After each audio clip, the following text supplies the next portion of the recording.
Bem-vindos a mais um Giro Sindical. O Giro Sindical é uma parceria entre o DIEESE e o SINDIC-CT. DIEESE é o Departamento Intersindical de Estatística e Estudos Socioeconômicos, e SINDIC-CT é o Sindicato Nacional dos Servidores Públicos Federais da área de Ciência e Tecnologia no setor aeroespacial. Hoje nós vamos falar sobre parte dos resultados que vêm sendo divulgados do censo. Censo esse que deveria ter acontecido em 2010, 2020, aconteceu apenas em 2022, e agora os seus resultados vêm sendo divulgados. Chamou muita atenção um dado que é sobre o envelhecimento da população. E para falar sobre essa mudança do perfil populacional brasileiro e dos impactos que ela traz, nós vamos conversar com a diretora técnica adjunta do DIEESE, a Patrícia Pellatieri. Patrícia, bem-vinda mais uma vez a esse Giro Sindical. Obrigada por aceitar nosso convite. Obrigada, Renato. O prazer é sempre meu de estar aqui nesse espaço tão importante para o DIEESE e para o movimento sindical, com certeza. Então, vamos lá. Bom, o censo é uma pesquisa extremamente importante porque ela é a única capaz de ir a todos os rincões desse país e criar um quadro muito preciso da situação de vida da nossa população. Agora, com a divulgação dos resultados, nós já sabemos que nós somos 203 milhões de brasileiros e brasileiras, nós sabemos que crescemos 6,5% na comparação com o último censo feito, este sim, agora em 2010, e isso significa um aumento de 12,3 milhões de brasileiros e brasileiras neste vasto e populoso país. A nossa idade média também aumentou, nós passamos da idade média de 29 anos para 35 anos, temos menos crianças, o nosso contingente populacional acima de 65 anos cresceu 57,4%. Cada vez menos jovens, cada vez mais idosos. Queria que você explicasse aqui para nós, Patrícia, o que é esse envelhecimento populacional? É evidente que cada uma de nós aqui envelhece individualmente, mas nós estamos falando de envelhecimento de uma população inteira. Por que isso acontece? Quais são os fatores que influenciam? O envelhecimento populacional, ele é uma conquista civilizatória. Acho que é importante a gente ter claro que não é ruim. Então, nós não podemos olhar como sendo só desafios ou só trazendo só coisas negativas, né? Ao contrário, tem sim uma série de possibilidades, uma série de vantagens que depois, ao longo da nossa conversa, a gente vai levantando, né? Então, também um segundo elemento importante é dizer que o envelhecimento, ele é natural, certo? Isso estava previsto, vamos dizer, talvez não a velocidade ou não a forma como tem acontecido, mas olhando a experiência de outros países, essa trajetória do envelhecer, de uma população envelhecer, também já estava colocada há bastante tempo, há décadas, vamos dizer assim, mas no caso do Brasil, mais especificamente a partir da década de 1970. No caso brasileiro, não só no brasileiro, mas especificamente no brasileiro, ele acontece por um efeito conjunto da queda da taxa de mortalidade e da queda da taxa de natalidade. Ou seja, nascem menos, né, menos bebês, e as pessoas demoram mais para morrer, morrem menos. Então, é a conjunção desses dois fatores que faz com que nós tenhamos aí esse envelhecimento. Então, nós podemos dizer que o Brasil, por esses dados do censo 2022, ele está ficando mais velho e mais feminino, né? A femininização da velhice não é um fenômeno só brasileiro. O Brasil, ele teve uma maioria de homens na população até a década de 1930. Em 1940, na década, nós empatamos mulheres e homens, e a partir de 1950, as mulheres ultrapassaram os homens, chegando agora, em 2022, uma diferença de 6 milhões de pessoas, né? Então, mulheres a mais que homens. Por isso que a gente diz que a velhice brasileira e a velhice mundial, mas a brasileira em especial, ela é muito feminina. Esse superávit de mulheres, no caso brasileiro, ele ocorre a partir do grupo de 25 da faixa etária, né? 25, 29 anos. Enquanto a média mundial, isso só acontece a partir do grupo etário de 50 a 54 anos. Os homens aqui morrem por fatores externos, né? Morrem mais do que as mulheres em acidente de trânsito, violência, homicídio. Então, quando a gente vai pensar qualquer política pública olhando para o envelhecimento da população, nós temos que levar isso em conta, seja nas políticas de trabalho, seja na de seguridade, seja inclusive nas políticas de fomento ao desenvolvimento econômico. Tentando pensar daqui para frente como vai ficar a população brasileira, você diria que a nossa tendência é acompanhar isso que já ocorre em outros países, principalmente nos países mais ricos, em que esse envelhecimento populacional ele já vem ocorrendo há décadas, ou é uma trajetória que a gente pode alterar a depender de determinados fatores? O envelhecimento é um fato, e ele vai continuar. Portanto, e não é novidade e não deveria ser surpresa. Então, portanto, ele não é uma tendência passageira. Como a gente lida com esse envelhecimento é que está em aberto, vamos dizer, né? Nenhum país do mundo avançou, como você citou aí, os países ricos. Então, do ponto de vista socioeconômico, de distribuição da riqueza, de melhoria de condições de vida, com uma manutenção de altas taxas de mortalidade e fecundidade. Portanto, olhando para os países ricos, essa transição demográfica, ela possibilitou, na verdade, uma melhoria das condições de vida. A gente pode olhar o envelhecimento como conquistas. Há estudos, inclusive vários, que comprovam que a transição ela foi fundamental para a elevação da renda per capita nesses países. O Giro Sindical volta já.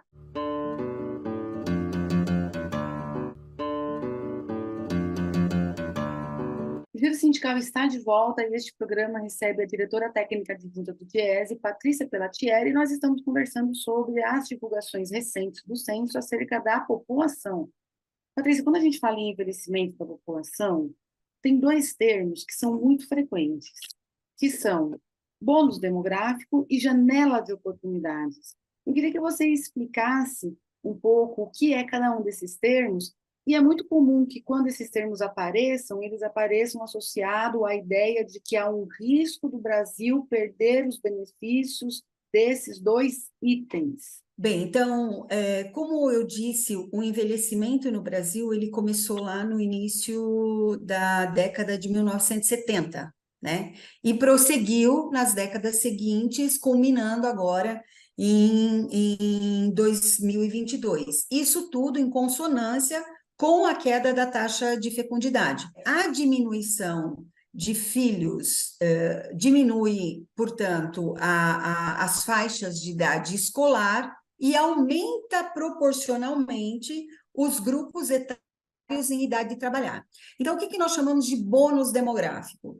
É quando a população ativa, ou seja, aquela população que está em idade de trabalho, ela cresce mais rápido do que o total da população ou a redução do que nós chamamos de taxa de dependência. Ou seja, nós temos mais gente trabalhando do que ou jovens ou idosos que dependeriam desse trabalho, certo? Então, isso nós chamamos de bônus demográfico e no período que você está, nesse período da década de 1970 para frente, nós entramos no que chamamos de janela de oportunidades. Se a gente fosse fazer uma comparação assim com a janela, de fato, de uma casa, a gente estaria abrindo, nesse período, abrindo a janela para entrar mais luz. Ela estaria abrindo, então, cada vez entrando mais luz até chegar no ápice. Depois que ela chega no ápice, abriu totalmente, ela começa a fechar, né? Então, isso é que é janela de oportunidades. E a gente chama de janela de oportunidades, acho que é bom registrar isso, e o bônus demográfico como um período ideal para o crescimento econômico e a melhoria das condições de vida. É o momento onde uma população pode dar um salto em termos de renda. No Brasil, se a gente considerar a população em idade de trabalhar como de 15 a 64 anos, que é a regra mundial, vamos dizer assim, nós atingimos o auge do bônus demográfico em 2022. Nós temos ali 69,3% de população em idade de trabalhar. Então, o nosso auge, o escancarar da janela foi 2022. A partir daí, ela começa a fechar, certo? Se a gente considerar como a idade até 60 anos, que tem essa discussão sobre se a gente considera até 65 ou até 60, então aí o nosso auge do bônus demográfico foi em 2010. E a partir dali, a janela já começou a dar uma fechadinha, se a gente considerar essa faixa etária, tá certo? Como população em idade de trabalhar. Mas, assim, mundialmente, é considerado até 60 a partir de 65 anos. Então, podemos dizer que a nossa janela está, neste momento, escancarada e começando a se fechar. Ela não fecha instantaneamente, certo? Acabou o bônus. Bom, fecha a janela, acabou a janela de oportunidades. Não, ela vai se reduzindo também gradativamente. Então, nós podemos considerar que a gente ainda está vivendo um bônus demográfico pelo menos mais 10 ou 15 anos. Por isso, é muito importante que, de fato, existam políticas públicas que consigam aproveitar o máximo dessa oportunidade. No Brasil, nós temos desperdiçado essa janela. Nós começamos a entrar no bônus demográfico lá na década de 1970. Então, veja, nós temos 70, 80, 90, 2000, 2010, 2020, nós temos 6 décadas, ou quase 6 décadas, certo? De bônus demográfico, mas nós continuamos com uma renda per capita que é metade da renda per capita dos países desenvolvidos e com um IDH muito abaixo do que também tem esses países desenvolvidos, né? Então, a gente viveu neste período um processo de desindustrialização intensa, e nós sabemos que a questão da indústria ela é fundamental para o desenvolvimento, para as ocupações de melhor qualidade, de melhor renda. Nós tivemos queda significativa da renda do trabalho, nós tivemos uma precarização dos postos de trabalho de maneira geral, mas muito intensamente nas faixas mais jovens, e nas faixas de maior idade, um baixo investimento em educação, porque nós temos um déficit de educação enorme, não estou falando de falta, mas nós estamos falando de analfabetismo funcional, que ainda é grande, e abandonamos nesse período, não todo ele, mas uma boa parte dele, ou fizemos muito pouco, um investimento em inovação e desenvolvimento tecnológico. Então, nós podemos dizer que, sim, nós desperdiçamos uma parte significativa do tempo da nossa janela de oportunidades, uma vez que nós temos uma população muito empobrecida e uma concentração de renda extremamente forte. E a gente também tem um mercado de trabalho com muita precariedade, muita informalidade, e jovens que não conseguem nem estudar, nem trabalhar, sem emprego e sem trabalho. A experiência internacional, ela mostra que os países que alcançaram o desenvolvimento socioeconômico, eles tiveram o bem-estar e a distribuição da riqueza crescendo mais rápido do que o ritmo da mudança da estrutura etária. Ou seja, durante o bônus demográfico, antes da conclusão da transição demográfica, a questão da distribuição da riqueza, ela estava dada. No Brasil, ao contrário, o que nós temos é o aumento da renda per capita, e não estou nem falando aqui da concentração de renda, estou usando um indicador que é uma média, que é uma renda per capita, ele cresce em velocidade menor que o envelhecimento da população. Para que a gente, de fato, consiga superar essa condição, vamos dizer, essa estagnação que está posta ou a piora, nós temos que inverter, e mais do que inverter, nós temos que compensar esse processo rapidamente. A gente precisa dobrar a renda per capita, certo? Para chegar na média dos países ricos. E para isso nós temos que distribuir a riqueza, não vamos distribuir o que a gente crescer a partir de agora. Não, nós temos que distribuir o que está concentrado. Porque distribuir só o que a gente vai crescer agora não dá conta de compensar esse aumento de renda per capita que foi muito inferior ao aumento do envelhecimento da população, né? Tanto que é só você olhar as condições de vida dos trabalhadores e trabalhadoras brasileiros, certo? Temos aí a política de valorização do salário mínimo, que ela é um elemento importante, que ela teve o seu papel, ela foi retomada agora com o governo Lula, mas nós precisaríamos avançar, porque ela está propondo distribuir o que aumentar daqui para frente. Mas nós precisamos, se nós queremos, de fato, chegar numa condição melhor, a hora que se fechar a janela, nós temos que acelerar esse processo, porque agora nós temos pouco tempo. Talvez um instrumento mais potente para fazer isso pode ser a mudança na estrutura tributária, na reforma tributária. Nós não estamos vendo até agora, de fato, a proposta de reforma tributária que faça essa diferença. Ou seja, pegue aquela concentração enorme de riqueza e essa concentração vai sustentar as políticas públicas de distribuição e de melhoria das condições de vida.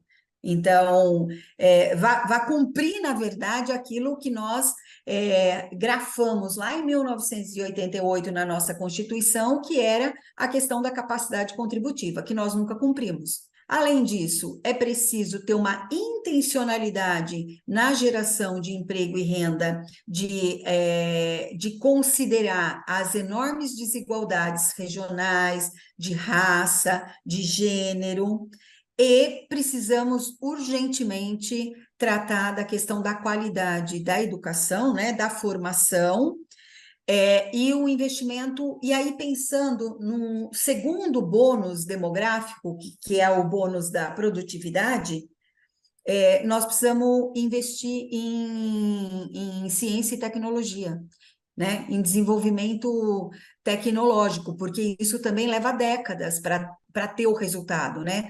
Entre os países que estão em desenvolvimento, o Brasil é o único que corre o risco de não aproveitar, ou é um processo que é muito mais generalizado nesses países de renda média baixa, só para a gente se situar no mundo com relação a esse tema? Chamados países ricos, com um elevado IDH, eles aproveitaram a transição demográfica, né, o bônus, a janela de oportunidades, e antes da conclusão do envelhecimento, fizeram essa melhoria nas condições de vida. E por isso é que eles têm esse resultado, né?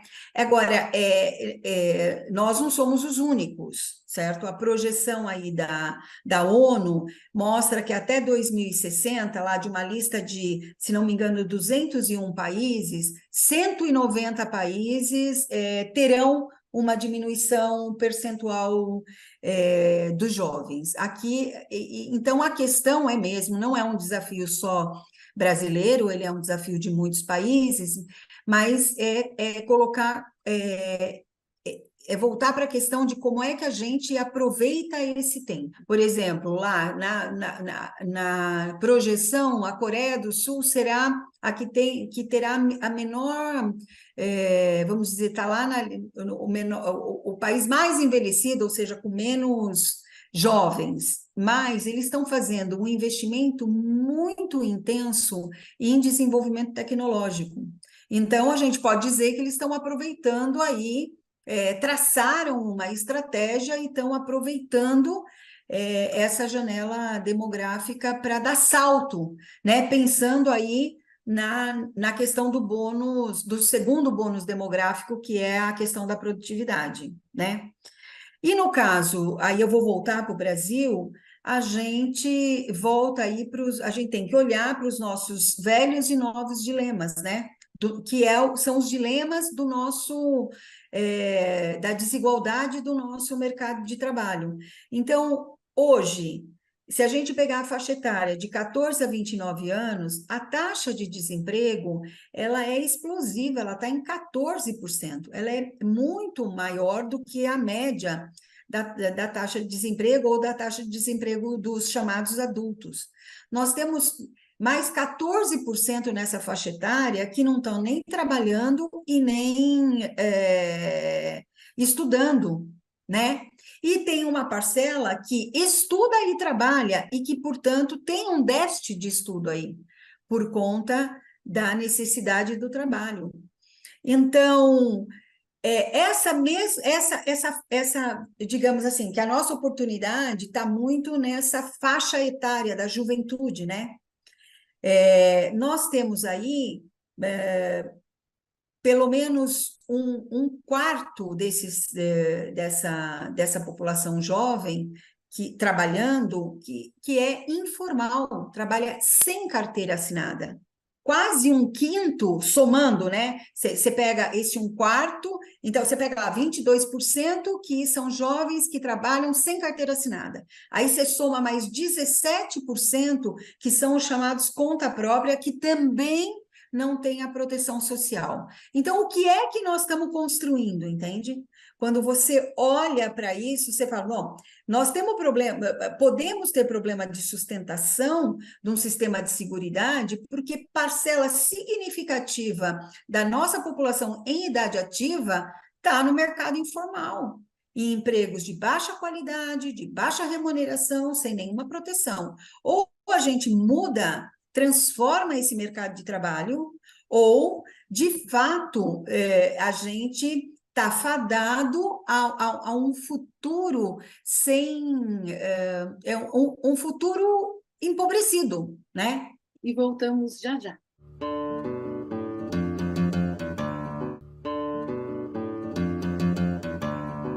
Giro Sindical está de volta e este programa recebe a diretora técnica adjunta do Diese, Patrícia Pelatieri, conversando sobre o tema da população a partir da divulgação de resultados do censo, este ocorrido em 2022.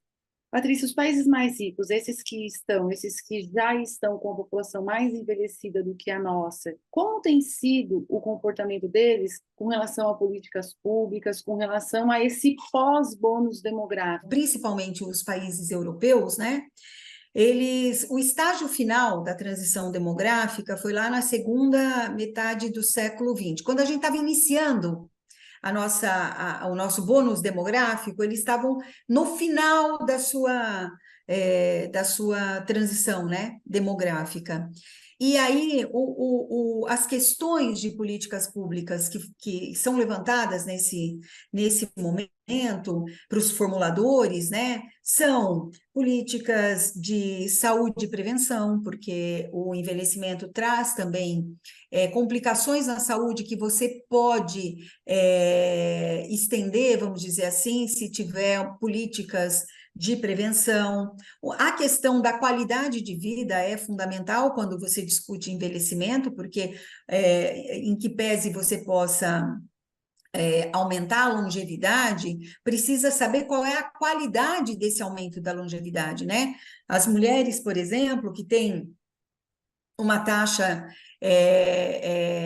de mortalidade menor do que os homens, né? Vivem mais do que os homens, há uma discussão sobre a qualidade desse delta aí de vida das mulheres, porque tem uma sobrecarga tão intensa ao longo da sua vida produtiva e reprodutiva, que esse bônus, vamos dizer assim, de vida, é um bônus questionável em termos de qualidade. Então, políticas de qualidade de vida, não só na velhice, mas ao longo da sua trajetória, aí nós estamos falando, então, de um sistema de saúde, um sistema de seguridade social que dê conta disso ao longo da vida dos trabalhadores e trabalhadoras, né? Qual é o papel, como é que é a divisão entre as responsabilidades da família e o papel do Estado em termos de assistência nesse envelhecimento? Precisa ter um pacto social. Não é verdade que quando você falou, a gente pensa na previdência nesse envelhecimento, sim, a gente pensa por conta dos debates que são colocados, mas não é verdade que isso não caiba dentro das políticas públicas, né? Isso é uma questão de pacto social, é uma questão de escolha da onde você coloca o recurso que é público, né? Então, é perfeitamente possível você distribuir o recurso público para as necessidades da população, né? Então, acho que isso não está posto, não é possível dizer que o orçamento público não dê conta do envelhecimento da população, não é razoável isso, não é razoável dizer isso, né? Então, tem também a questão tem que se pensar a questão do que é a valorização dos idosos, né? O reconhecimento como trabalhador, o que contribuiu, que pode continuar contribuindo. Então, esses países desenvolveram, né, políticas e programas de envelhecimento, o que a OMS, né, a Organização Mundial de Saúde, chama de envelhecimento ativo, né, que é valorização dessas capacidades em todas as faixas de idade, inclusive na velhice. Então, acho que é importante a gente dizer isso, né? As medidas de seguridade social, elas podem incluir, nesses países, elas podem incluir pensão para velhice, aposentadoria, fundos compensatórios de poupança, programa de seguro-deficiência, tratamento a longo prazo, tudo isso foi pensado. É bem verdade que a partir mais recentemente, várias dessas conquistas e políticas e programas pensados nesses países, eles foram reformulados, né? Houve reformas para pior, que também precarizaram aí parte dessa população, mas muitos estão revendo, inclusive, essa precarização. Então, também aí tem momentos da disputa, né, no próprio sistema capitalista, que levou à perda de condições que estavam dadas e que estavam conquistadas, né? Uma observação que eu acho que é importante a gente fazer é que os idosos, os mais qualificados, pelo menos na experiência desse país, mas no Brasil a gente também tem isso, eles atuam muito como voluntários em escolas, em comunidades, em organizações políticas, de saúde. Tem um trabalho aí que é um trabalho que não é computado no PIB, assim como o trabalho dos cuidados, e tem, no caso das idosas mulheres, também tem muito esse trabalho, né? As idosas assumem os trabalhos domésticos e dos cuidados que não estão computados no PIB. Se fossem, né? Tem estudo aí, um recente estudo da GV, diz que esse trabalho esse trabalho não computado, né, não remunerado das mulheres significaria aí um aumento de 8,5% no PIB, daí das mulheres em todas as faixas etárias, né? Então, acho que é importante a gente dizer isso, porque isso tem a ver com como é que se olha o idoso, né? É importante porque isso é cultural, isso faz diferença a hora que você pensa políticas públicas, né? O montante, então, do orçamento que é alocado para o sistema de seguridade, ele é uma escolha política e social. Então, não vem com essa história de que é matemático, que assim, então não dá. Ou então nós temos um orçamento que vai condenar a grande parcela da população brasileira a viver na miséria. É disso que nós estamos falando? Então, para que serve o orçamento público, certo? Então, eu só quero frisar muito isso, porque acho que é importante, porque diz respeito à escolha, a escolha política e social, e a sociedade tem responsabilidade nessa escolha, né? Então, eu queria te agradecer, Patrícia, pela nossa conversa, pelo seu tempo, agradecer pelas informações que você trouxe e, com certeza, colocou aí o tema no radar de uma maneira que não é tão bem explicada muitas vezes, mas a gente tem esse objetivo aqui de explicar e entender as consequências para a classe trabalhadora, para a população em geral. Obrigada, Renata. Eu estou à disposição. Espero que nos encontremos em breve com, quem sabe, um assunto menos doloroso, talvez, ou menos desafiador, quem sabe. Tomara. Seguimos. Tchau, tchau.